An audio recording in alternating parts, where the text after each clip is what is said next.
Allez, bonsoir à tous. Bezrat Hashem, ce soir, on va parler de la Mishnah de Pirkei Avot, qui se situe donc dans le Pérec 4 du livre de Pirkei Avot. Vous savez que toutes les semaines, depuis Pessah à Shavuot, pendant les 6 semaines qui séparent Pessah et Shavuot, nous lisons toutes les semaines un Pérec, un paragraphe de Pirkei Avot. Pourquoi? Parce que les Pirkei Avot ont une vertu de pouvoir renforcer l'homme dans sa émouna et surtout de le cadrer par rapport à une période qui serait un petit peu trop libertine, puisque en fait c'est une période qui est entre au moment du printemps où les idées, les intentions peut-être sont un petit peu trop légères et frivoles. Alors le Pirkei Avot prend un petit peu l'homme et le resserre pour lui expliquer comment il doit se comporter, à quoi il doit faire attention et quel est son projet de vie. Donc, dans les Pirkei Avot, il y a une Mishnah qu'on va voir ensemble. En tout cas, on va voir qu'une partie de la Mishnah. Je vais partager avec vous l'écran et vous allez voir ce que le texte, dans sa version littérale, est vraiment le sens littéral de la Mishnah. Et on va voir, Bezrat Hashem, comment le Harizal sort totalement de ce contexte purement obvi, littéral, pour pouvoir nous apprendre des choses incroyables. Alors, vous avez dans la Mishnah, vous avez Elisha ben Amouya Omer. Donc Elisha ben Amouya, il dit Alomed Yeled Lema Udome, celui qui apprend d'un enfant à quoi il ressemble, l'Edio Ketuva Niar Kradash, a de l'encre qui est écrite sur un parchemin, une feuille nouvelle. Alomed Zaken Lema Udome, celui qui apprend d'un vieux ou d'un chacham à quoi il ressemble, l'Edio a de l'encre Ketuva Niar Mahouk, c'est-à-dire de l'encre qui est écrite sur un papier qui est mahouk, c'est-à-dire qui est gratté ou qui est effacé. Rabbi Yossi ben Yehuda ish kefar Babli Omer, alomed min aktanim lema udome. Alors, Rabbi Yossi, qui est le fils de Yehuda, l'homme du Képhar Babli, il disait, et il dit, Alomed min aktanim, celui qui apprend des petits, eh bien, la ma'adome, à quoi il ressemble, et ochel anavim kehot veshote yayin megito. Il ressemble à celui qui mange des raisins kehot, qui sont jeunes et qui sont un petit peu acides, veshote yayin megito, ou il ressemble à quelqu'un qui boirait du vin directement de sa presse, de son pressoir.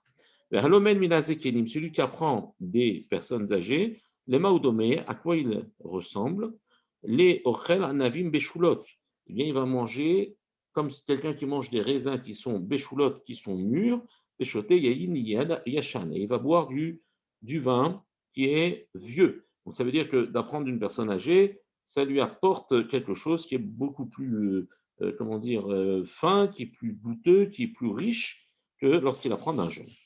Mais Rabbi Omer, et Rabbi vient, et il nous dit attention, Altistakel bakankan, ne regarde pas le cancan, c'est-à-dire la cruche, elle a bamé shiyeshbu, mais uniquement bamé, c'est-à-dire avec uniquement ce qu'il y a dedans.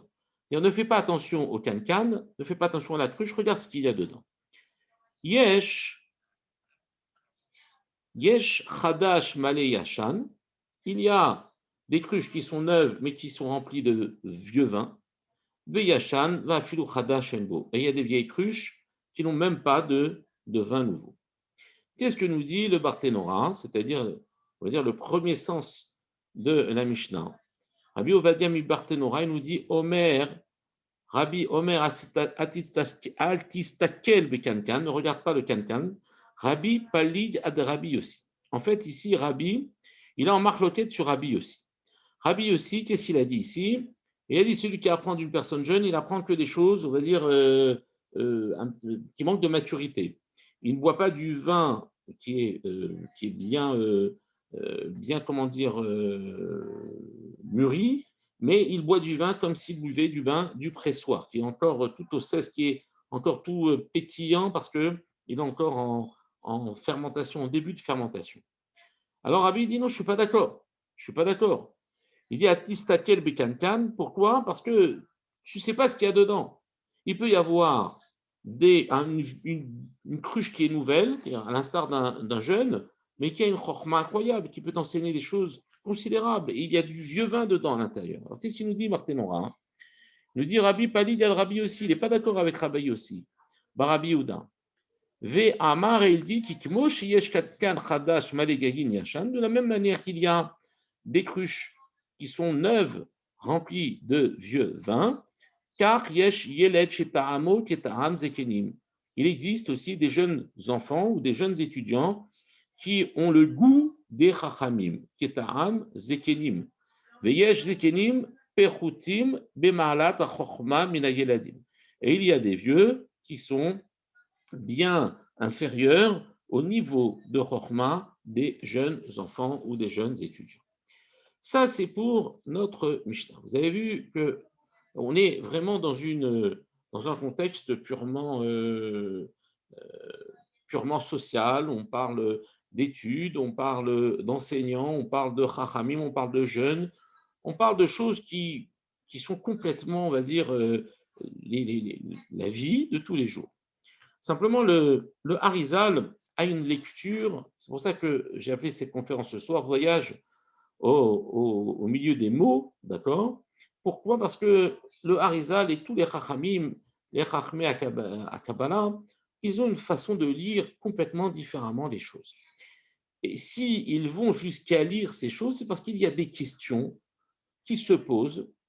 Il y a des questions à travers des petites allusions, comme si la Torah en fait lançait des petits messages, et il y a ceux qui sont capables de rentrer en fréquence avec ces petits messages et de voir à l'intérieur comme si vous rentriez dans une toute petite entrée et que vous découvriez un palais complètement caché que vous n'avez jamais n'avez imaginé pouvoir trouver à l'intérieur de cette petite entrée. Alors, Imir Sachem, on va, avec l'aide de Dieu, commencer déjà à expliquer cette Mishnah, mais d'une autre manière. Vous savez que le jour de Hanouka, lorsque nous allumons les bougies de Hanouka, nous faisons un chant qui s'appelle Maoz Tshur. Maoz Tshur Yeshuati, Echad Nael, Eshabeach, etc. On est en train de chanter, de louer à Kadosh Baruch Hu et de rappeler tous les exils que nous avons passés et desquels il nous a sortis. Et lorsqu'on parle de l'exil de Hanouka, c'est-à-dire la période des Grecs, eh bien, on va rajouter une petite phrase et on va dire Uminotar kankanim naasa nes la shushanim. Uminotar et du reste, Uminotar kankanim des petites cruches, d'accord? Donc on a vu kankan dans la Mishnah, on a vu, vous vous souvenez tout à l'heure, ça voulait dire les cruches. Uminotar kankanim et du reste des cruches, naasa nes, il y a eu un miracle s'est fait, la Shoshanim, les Shoshanim, ce sont les Kohanim, du temple, du Beth Amikdash. Ça veut dire les Shoshanim, c'est les roses. Alors, ici, le Bnei Issachar, c'est notamment lui, c'est ce livre qui rapporte ce qu'on va dire ce soir, en partie. Il dit la chose suivante, il dit, mais cette chanson, ce chant doit être en fait en adéquation avec l'événement. Qu'est-ce qui s'est passé pour Hanouka? Il s'est passé que on a impurifié les huiles du Beth Amikdash, on est rentré à l'intérieur du Beth Amikdash, il a fallu nettoyer tout ça et recommencer la avoda, le service au Beth Amikdash. Pour recommencer le service, il fallait déjà recommencer à réallumer la menorah.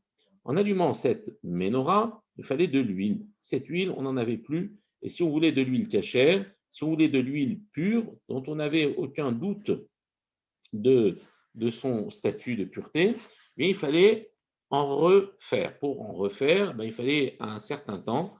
Et pour justement pouvoir allumer tout de suite, on n'avait pas de l'huile suffisante, on n'avait même pas d'huile du tout pour pouvoir allumer la menorah et reprendre le service divin. Cependant, les Kohanim ont trouvé une petite fiole qui était fermée hermétiquement avec le sceau du Kohen.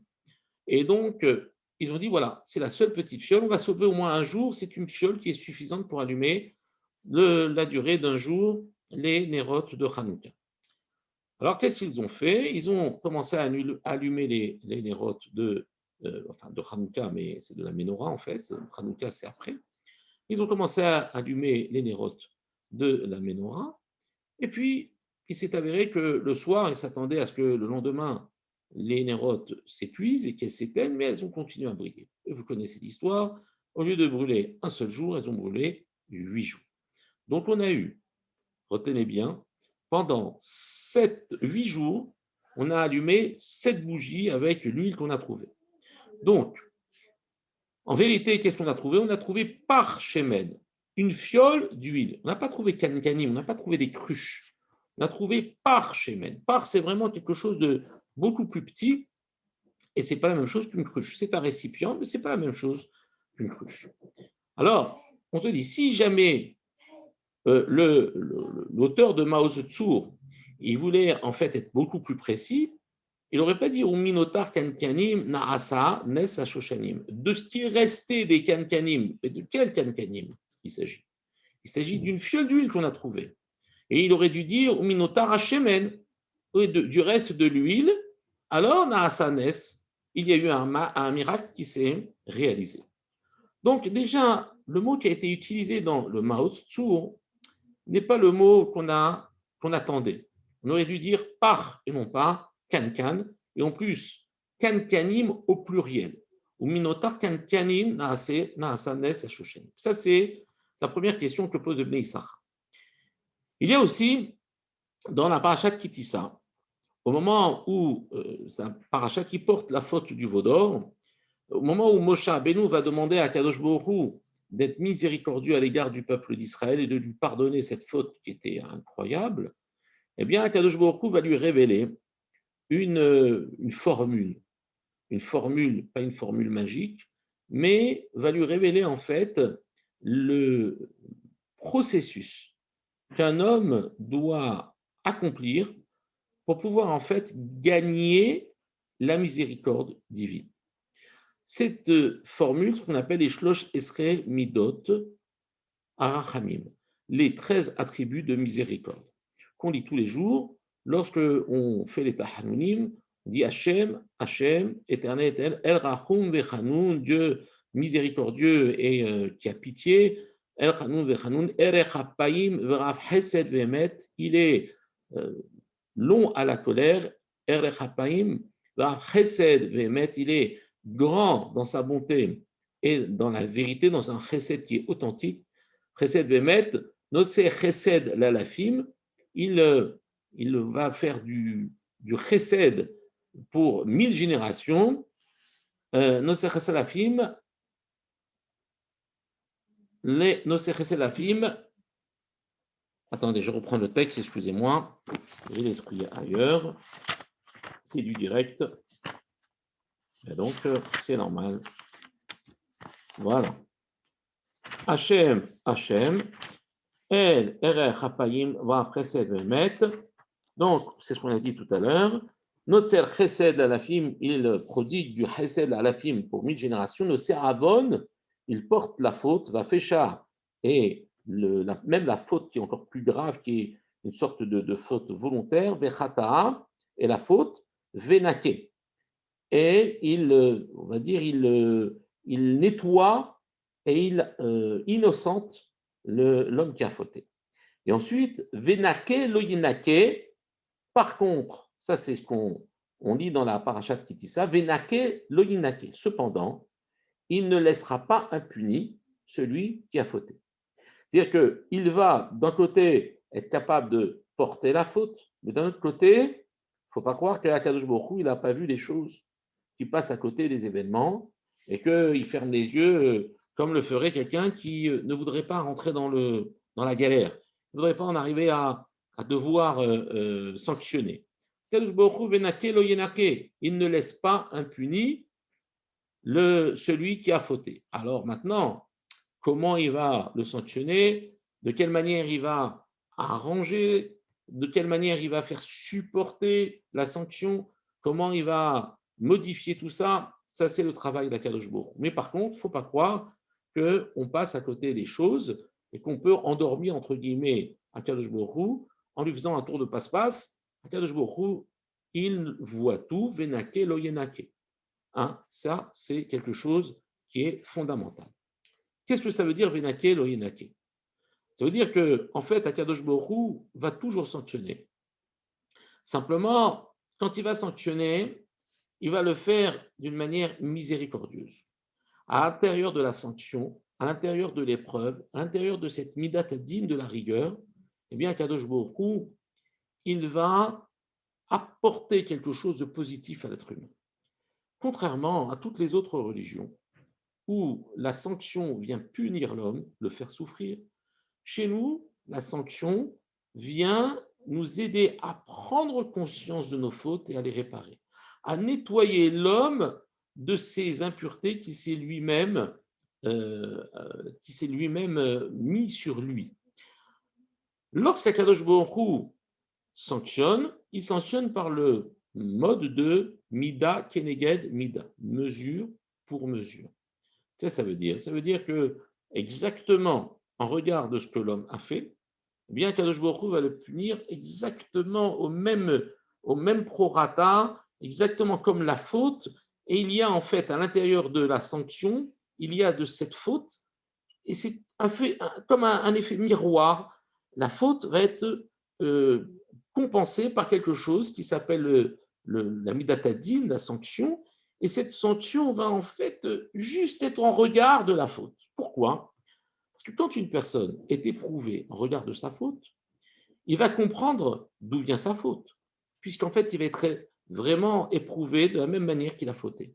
Ce qui fait que quand il a pris conscience de sa faute, eh bien, il va pouvoir la corriger. Mais si jamais il est puni d'une manière complètement originale, qui n'a aucun rapport avec la faute. C'est vrai qu'on n'est pas toujours capable de voir la relation de cause à effet, l'effet miroir de Mida Keneged Mida, mais Akadosh Baruch Hu, il envoie des messages qu'il faut savoir lire. Si on ne sait pas les lire, alors on lui demande, et Akadosh Baruch Hu nous donne la solution à nos problèmes. Il faut savoir parler avec Akadosh Baruch Hu, il faut savoir le lui demander. Donc on est exactement Mida Keneged Mida. Et tout ça pour que, eh bien, Akadosh Baruch Hu nous apporte un message, que nous puissions comprendre le message. Par exemple, si vous arrivez chez vous le soir à la maison, excédé, vous avez passé une journée terrible, et que vous sentez que les enfants ils sont en train de crier, etc., alors qu'est-ce qu'il y aurait? Tu donnes une baffe, et l'autre tu entends, mais pourquoi papa, qu'est-ce que j'ai fait? C'est comme ça. Est-ce que vous croyez franchement que l'enfant il va se remettre en question et il va essayer de changer? Il ne sait pas pourquoi vous l'avez frappé, il ne sait pas pourquoi vous l'avez puni. Mais si vous lui dites, voilà, ça c'est en regard avec ce que tu as fait l'autre fois, parce que tu as fait telle et telle chose, eh bien tu mérites telle et telle chose. Alors l'enfant comprend la relation de cause à effet et peut être en mesure de pouvoir corriger sa faute. Mais si ce n'est pas pourquoi, bah, il prend la punition comme tout simplement une injustice. Bah, Kadosh Baruch Hu n'est pas injuste. Kadosh Baruch Hu veut nous éduquer.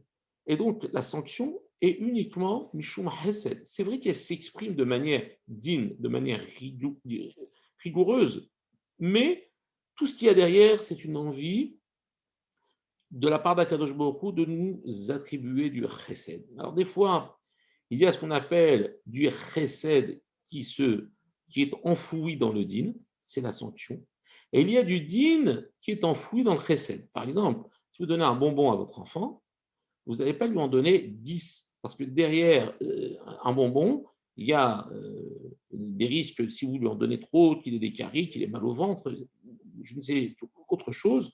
Donc, en fait, le fait de limiter le chesed, ça, c'est en fait du din, de la rigueur qui est enfoui à l'intérieur du chesed. Vous avez donné quelque chose de bon, mais avec une limitation.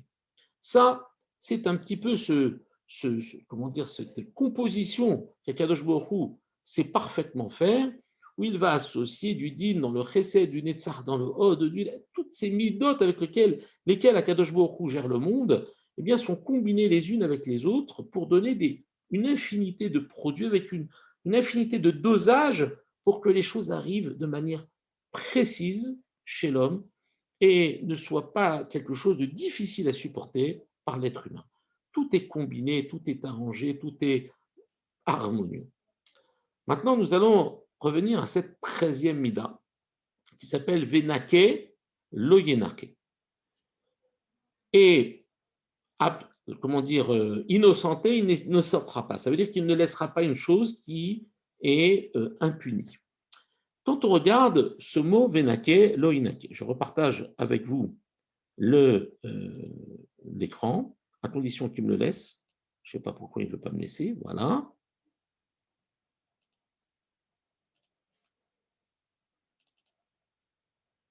Voilà. Alors, Venake, Loyinake. Regardez bien ça. Cette 13e mida, d'accord? Si on le lit, Venake, Loyenake.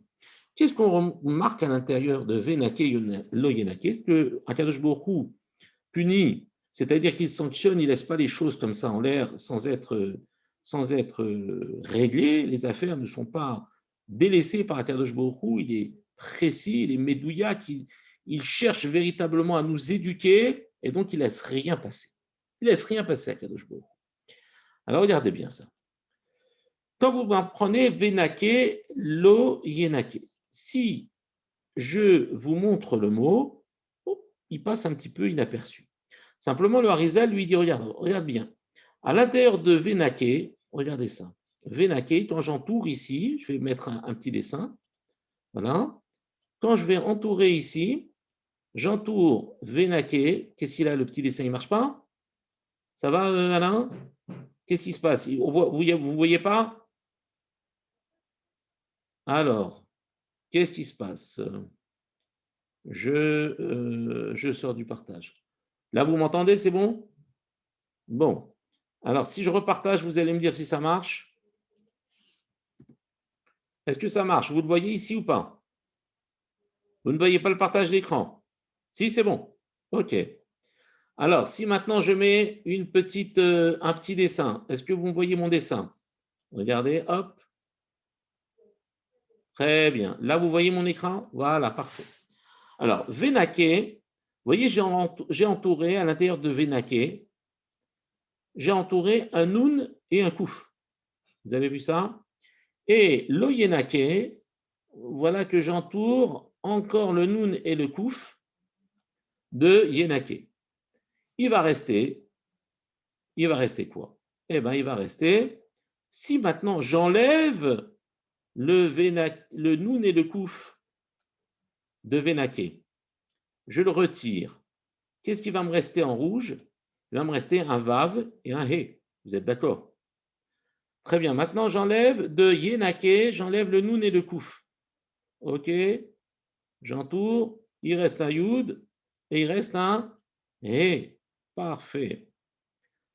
Très bien. Alors, maintenant que j'ai enlevé le Vav, le Nun, le Vav, le Nun, le Kouf, le Nun, le Kouf, il va me rester le Vav, le He, le Yud et le He, qui sont les lettres d'Akadosh Baruch Hu, qui expriment quoi?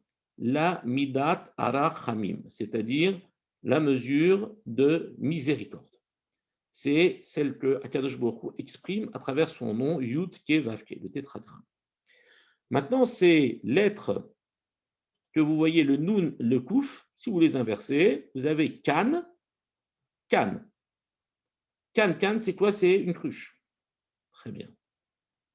Alors, qu'est-ce que nous dit le Harizal? Il dit attention, quand tu es éprouvé, quand tu sens que l'épreuve, elle est là, elle est présente. Alors, c'est vrai qu'on n'a pas la lucidité de voir et de dépasser, de changer de focale. On est complètement abasourdi par l'épreuve et on ne voit pas les choses comme nous devrions les voir. Il dit attention. Quand Akadosh Baruch Hu éprouve, il y a derrière la midat arachamim, il y a derrière la midat de miséricorde de la part d'Akadosh Baruch Hu. Il n'est pas là pour te faire du mal, il est là pour t'éduquer. Le problème, c'est que si tu prends ça comme une punition, mais ça ne va pas t'élever, ça va t'angoisser, ça va te déprimer, ça va complètement t'écraser. Il ne faut pas prendre les choses comme ça. Il faut prendre des choses intelligemment. Au lieu de dire mon père, il ne m'aime pas, au lieu de dire Dieu, il me fait du mal, au lieu de poser des questions insolentes en disant mais où est Dieu quand j'ai été éprouvé, et ceci et cela, eh bien regarde. Altistakel bekankan. Le Harizal, il va relire la Mishnah de tout à l'heure. Il dit ne regarde pas le kankan. D'accord? Alors tiens, il y a les petits dessins qui restent ici. D'accord? Donc le Harizal, il nous relie la Mishnah. Et il dit, Rabbi Omer, il dit, Altistakel bekankan. Ne regarde pas le kankan. C'est quoi le kankan? Eh bien, c'est ce qu'on a dit, c'est-à-dire le nun kouf, dans l'autre sens, kouf nun. Et là, mais uniquement, tu regardes Bamesh Yeshbo, ce qu'il y a dedans. Et qu'est-ce qu'il y a dedans? La miséricorde d'Akadosh Baruch Hu. Yud, Ke, Vav, Ke. Il y a le nom divin qui représente la miséricorde. Et il dit, attends, ne crois pas que l'épreuve, elle est là pour te faire du mal. Vois derrière la miséricorde divine qui est là pour t'apporter les choses, pour te les faire comprendre, pour que tu puisses t'améliorer et pour que tu puisses changer.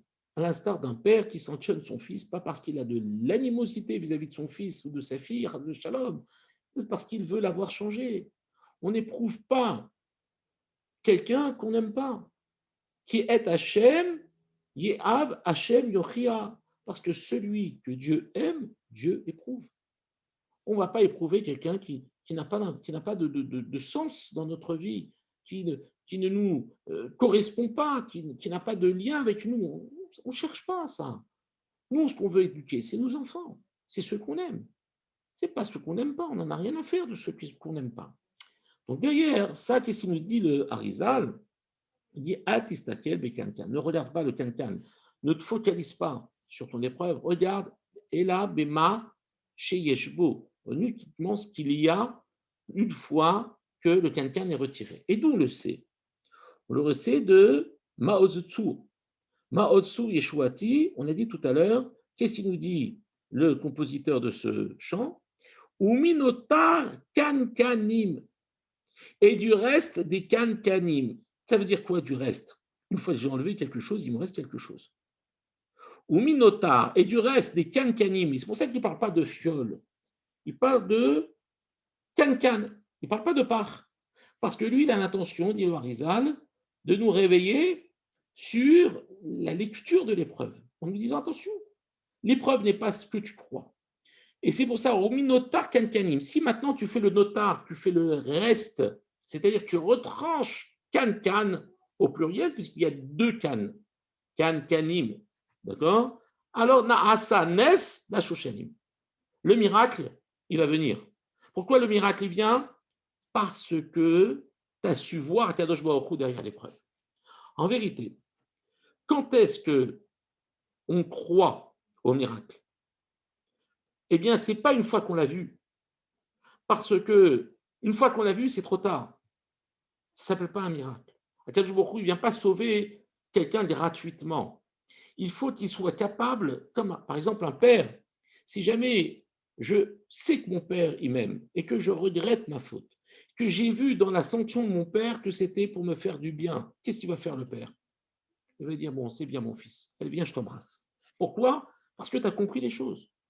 Mais si l'enfant, il s'entête à contredire son père, à contredire en disant mais non, c'est pas vrai, mais j'ai pas fait, mais qu'est-ce que j'ai fait, pourquoi il m'est arrivé ça, mais je te jure, c'est pas moi. Il commence à mentir, il rentre dans le déni, il rentre dans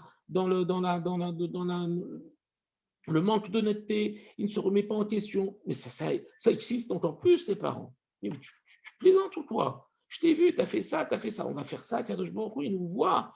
D'accord? C'est un œil qui voit, une oreille qui entend. On va lui dire, mais je ne comprends pas pourquoi ça m'est arrivé, ça. J'ai rien fait. Mais comment tu n'as rien fait? Comment toi tu crois n'avoir rien fait? Mais moi j'ai vu, je sais ce que tu penses, je sais ce que tu dis. Si je te dis ça, c'est pour te réveiller. Et tu es en train encore plus de t'enfoncer dans ton rêve. C'est quelque chose qui est insupportable pour celui qui nous aime.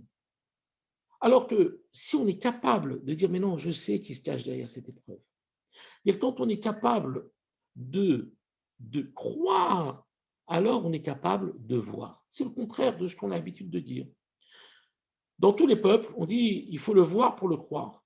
Ben, chez nous, il faut le croire pour le voir. C'est le contraire.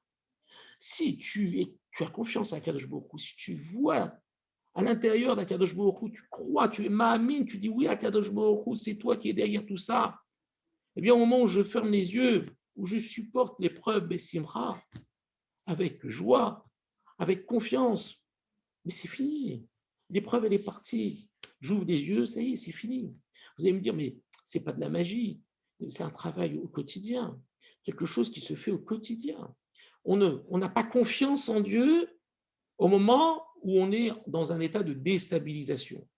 Il faut avoir confiance en Dieu au moment où tout va bien.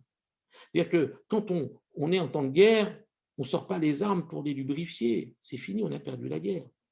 Quand est-ce qu'on lubrifie les armes? Quand tout va bien. Quand les ennemis sont paisibles autour de moi. Alors, je prépare, j'entraîne mon armée. On ne sait jamais si la guerre venait à survenir. Je serai prêt. Mais je ne vais pas laisser mes armes rouillées. Et quand j'entends parler qu'un ennemi est en train de venir contre moi, je commence à sortir les canons et les lubrifier. Ça, c'est fini, la guerre est perdue d'avance.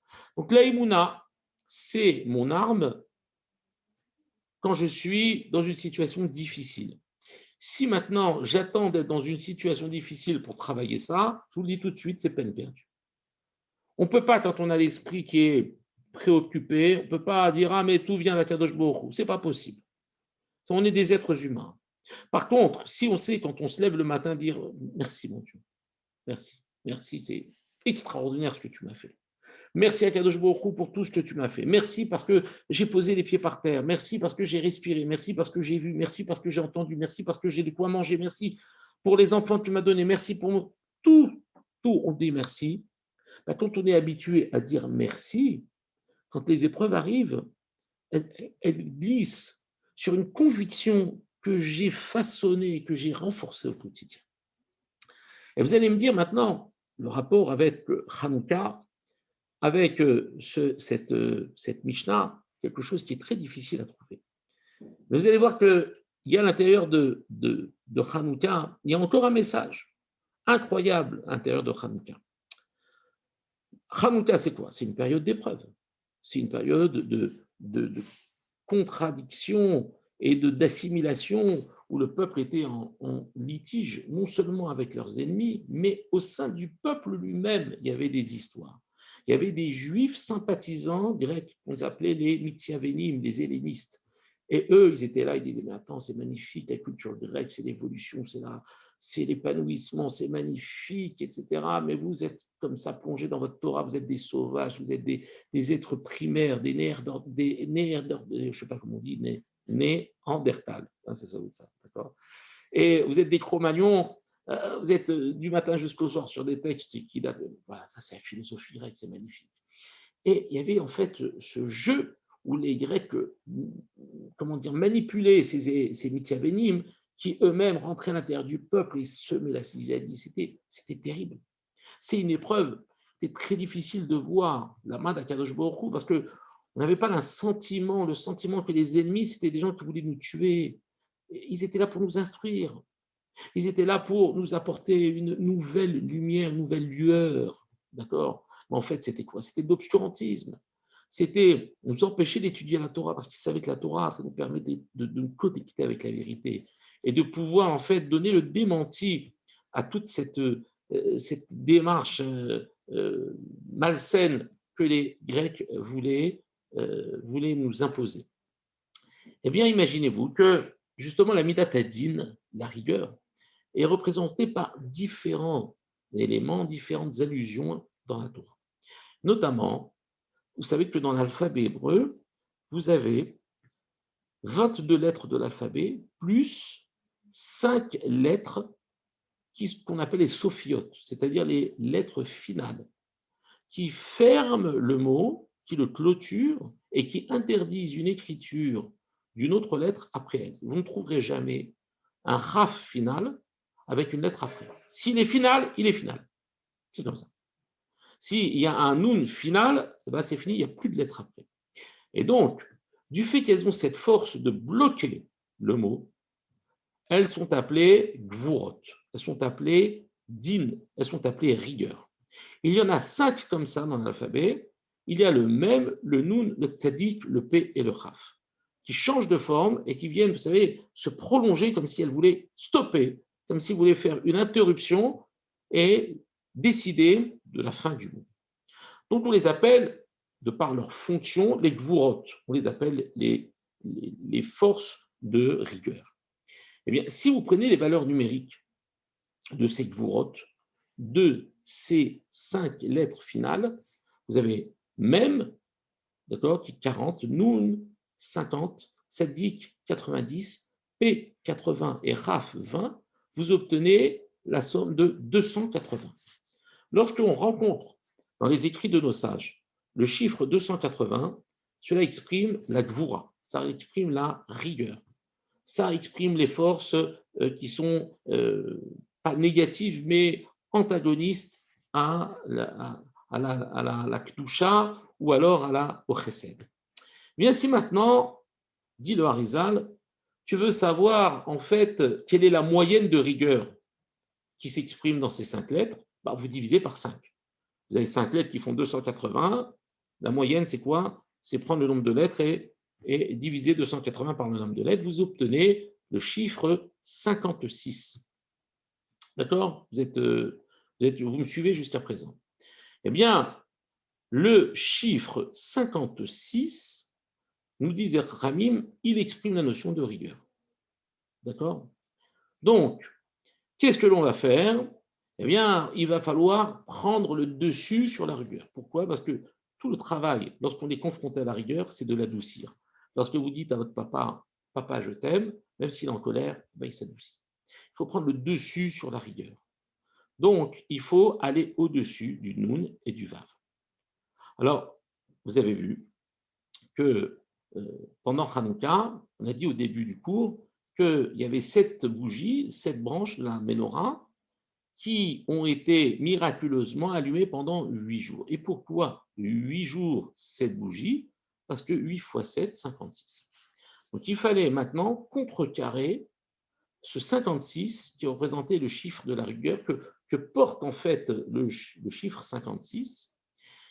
Et il fallait en fait que les bougies de Hanouka, les nérotes, on va dire, de la menorah, plutôt, parce que Hanouka, c'est en réponse au miracle de la menorah, eh bien, ces bougies de la menorah puissent pouvoir brûler au moins autant que cette milatadine, c'est-à-dire vouloir contrecarrer cette milatadine. Donc, il a fallu pendant 8 jours que ces 7 bougies brûlent. 8 fois 7, 56.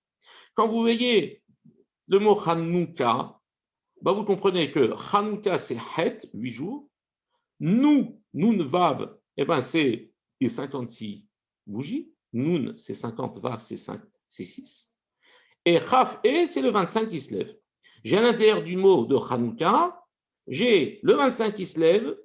Pendant 8 jours, il a brûlé 56 bougies. Alors, dans le Hallel qu'on récite, dans le psaume 118, qu'est-ce qu'il nous dit?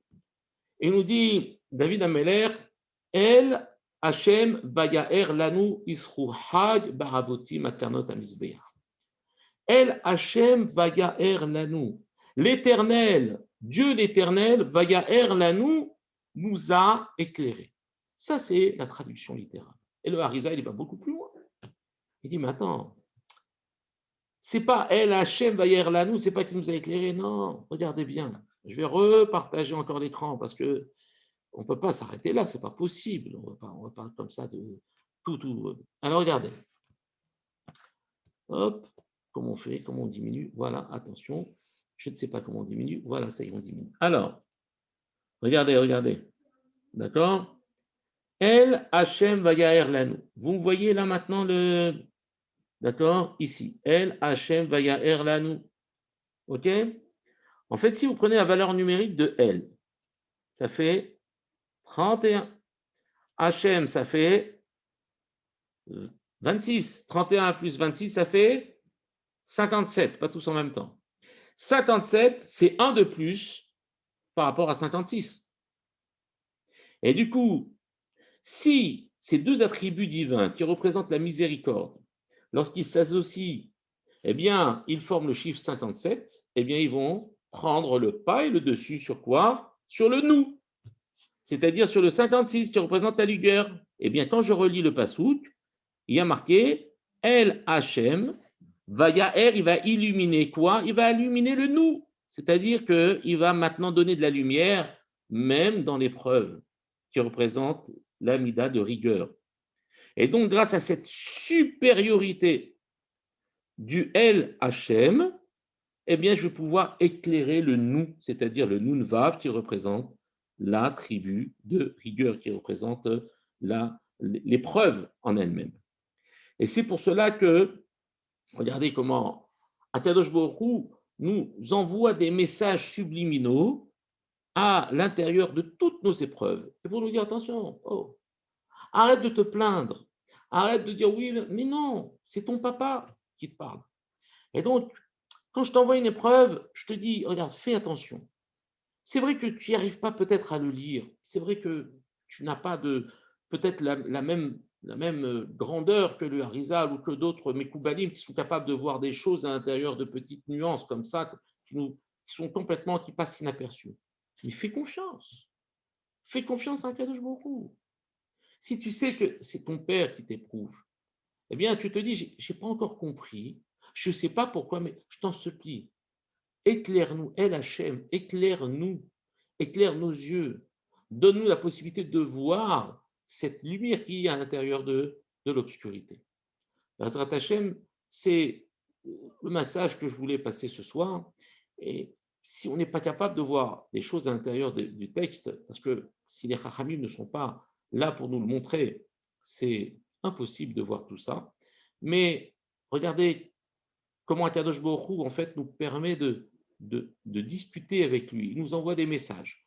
Des sages, des Chachamim sont là pour nous éclairer, pour nous montrer, en fait, ces petits indices et nous aider, Baruch Hashem, à prendre des forces. Alors, on ne peut ni avoir de Emouna dans l'épreuve si jamais on n'a pas déjà eu cette qualité de reconnaissance vis-à-vis d'Akadosh Baruch Hu quand tout allait bien, et on ne peut pas non plus voir ces petits messages si on ne se rattache pas à l'étude de la Torah.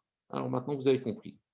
Pour surmonter les épreuves, nous sommes en pleine épreuve depuis plus d'un an. Et bien, il faut, d'un côté, remercier pour tout ce que nous avons à Kadosh Baruch Hu, ne pas dire c'est normal, mais être content. Parce que si j'entendais une fois du Rav Ben Chitrit qui disait une chose très belle, il dit on aurait le droit de se plaindre si on savait remercier. C'est fantastique ce qu'il a dit. On aurait peut-être le droit de se plaindre si on savait remercier. Mais comme on ne sait pas remercier, on ne peut pas se plaindre. Donc déjà remercier Akadosh Baruch Hu et surtout se renforcer dans le Limud Torah. Et là, vous allez voir, Bezrat Hashem, que tout ça, toutes ces épreuves vont devenir que comment dire, vont s'envoler, vont devenir complètement virtuelles et on va véritablement découvrir le chesed qui se cache derrière toutes ces épreuves. Amen.